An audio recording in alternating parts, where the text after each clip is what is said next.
Magahi recording studio Samastipur Sheikhpura. एहने ओने पढ़े न जइबौ, एहने ओने पढ़े न जइबौ, पतिया ले हम सुन हे गे जइबौ हमें पढ़े मैया, जइबौ हमें पढ़े मैया। ए टू जेड कोचिंग हे गे जइबौ हमें पढ़े मैया, चंदन सर के कोचिंग हे गे जइबौ हमें पढ़े मैया।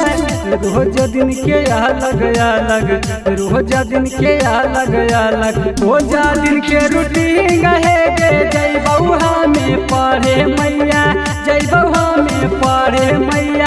ए टू जेड कोचिंग है गे जइबौ हमें पढ़े मैया, चंदन सर के कोचिंग है गे जइबौ हमें पढ़े मैया, जइबौ हमें पढ़े मैया।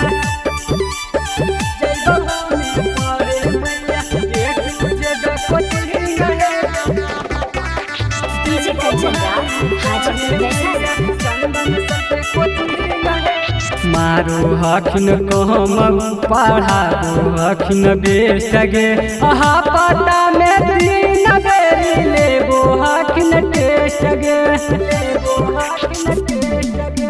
मारो हखिन कहम पढ़ाबो हखिन बेस्ट गे, अहा पता में तीन बेरी लेबो हखिन टेस्ट गे।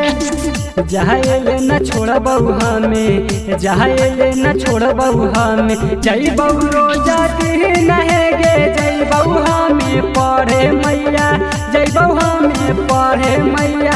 ए टू जेड कोचिंग हे गे जइबौ हमें पढ़े मैया, चंदन सर के कोचिंग हे गे जइबौ हमें पढ़े मैया, जइबौ हमें पढ़े मैया।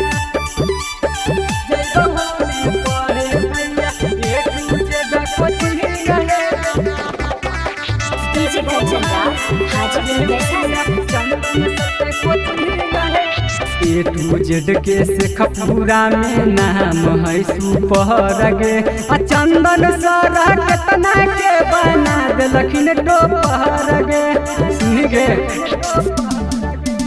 ए टू जेड के शेखपुरा में नाम है सुपर गे, चंदन सर केतना के बना देलखिन टोपर गे।